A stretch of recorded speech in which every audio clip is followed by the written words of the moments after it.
कनी हंसियों ने सजनी गुलाब कहिए, कनी हंसियों ने सजनी गुलाब कहिए।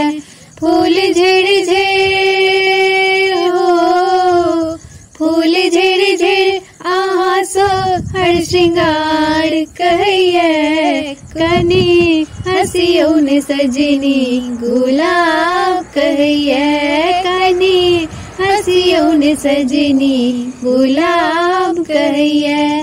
कोना हंसी करेज धक धक करिए, रीत दुनिया के हो, रीत दुनिया के हमरा खबरदार करिए, कनी हंसियों ने सजनी गुलाब कहिए, कनी हंसियों ने सजनी गुलाब कहिए। कोना हंसी करेज धक धक करिए।